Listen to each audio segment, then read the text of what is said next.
Hello guys, welcome to CV Learning's channel. Today we are going to see how to perform JUnit testing using Eclipse IDE. Before moving into Eclipse IDE, we are going to see what is JUnit. JUnit is a unit testing framework for Java programming language. Basically, it is used to test the Java programs, and also it contains a method which is annotated by @test. This is the basic information regarding JUnit, and now we will move into Eclipse IDE. And this is the screen that is visible to us when we open the Eclipse IDE.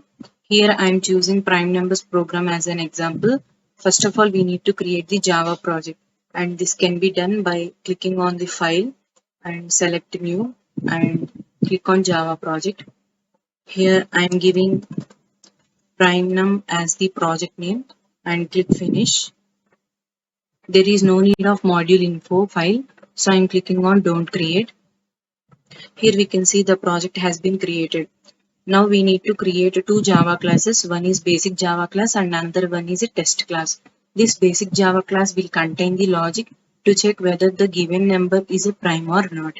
So first of all, we will create the basic Java class. For this, we need to right click on the project and click on new and now click class. Here we need to give the package name. So let us give numbers and the class name as prime. Now click on finish. Here we can see the class has been created, and now we have to write the logic, and for this I am going to define a function called check prime, and in this function I am going to write the prime numbers logic. Let's start writing the function.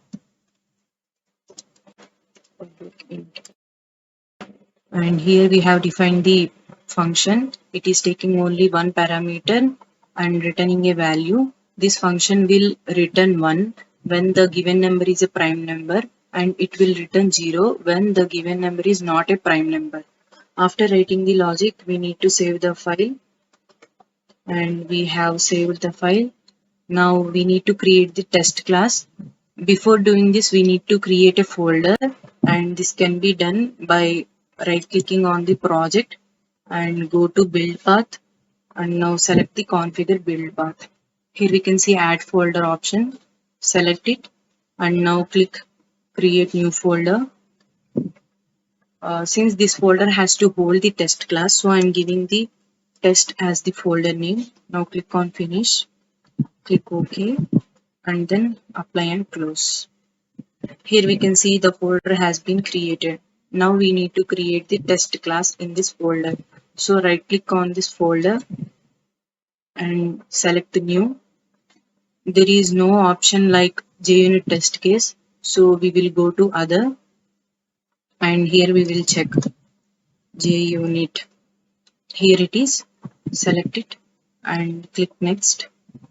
Here also we need to give the package name, so I am giving the same package name and the class name as prime test and now click finish. Here we need to add the JUnit file to the build path, so select it and click OK.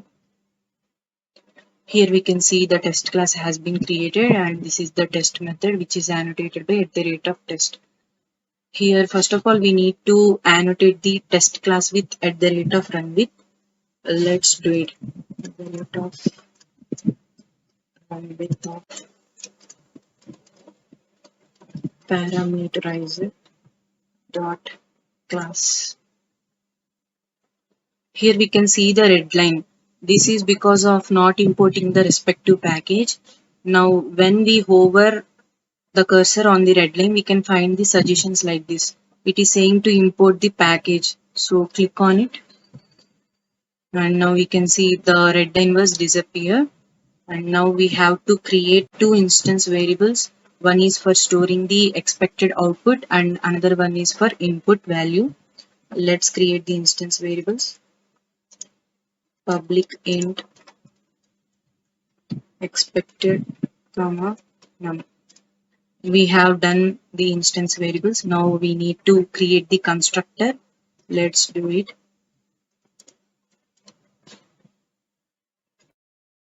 Here we have created the constructor.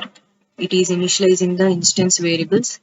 We have created the constructor because each initialization is equivalent to one row of test data. Now we need to create a static method that is annotated by @parameters, and this method will return a collection of objects. This collection of objects is equivalent to test data set. Let's create them.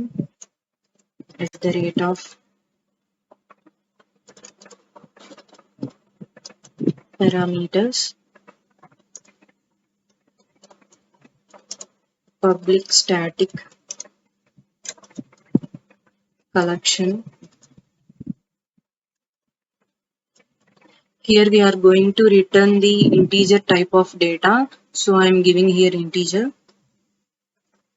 and the method name as prime numbers. Now we have to return the objects. Return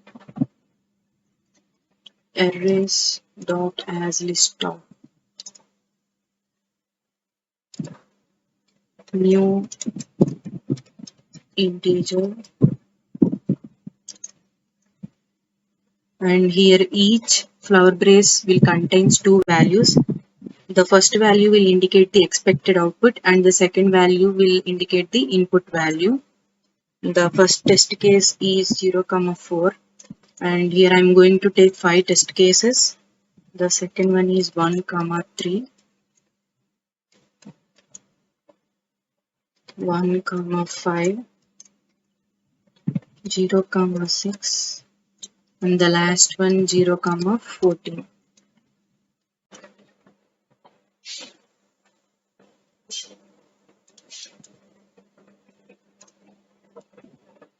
Here we can see few of the red lines. Let us import the corresponding packages.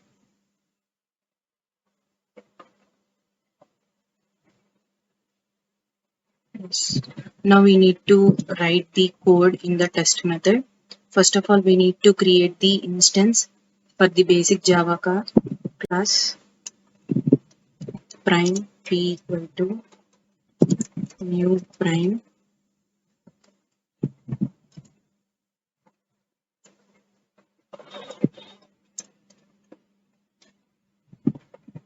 Now we need to call the assert equals method, and this method will take two parameters. One is expected output and another one is actual output, which is obtained from the checkPrime function. Expected comma p dot checkPrime, and here we need to pass the input parameter, that is num, and this statement will be executed when the test case will fail. Now finally we have write the test class. Now we need to save this test class, and now we have to run the test class. So click the run button, and here we can see the green color bar. This indicates the successful execution of the test cases, and also here we can see how much time does each test case has taken, and here we can see the 5 test cases. Now we will see the failure case of test cases also. This can happen when there is a mistake in the logic. For example, if we change double equal to as not equal to, and now save this class file.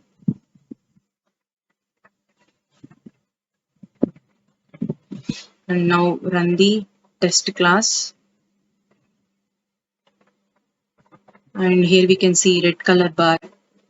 This indicates the failing of the test cases, and also here we can see 2 test cases are failed, and also the second and third test cases have been failed. Let's see why they have been failed.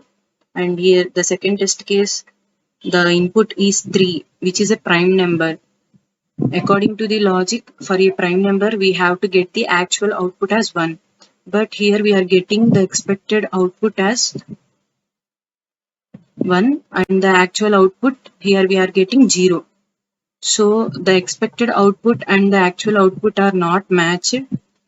That's why assert equals method will raise the assertion error. And same with the case of third test case also.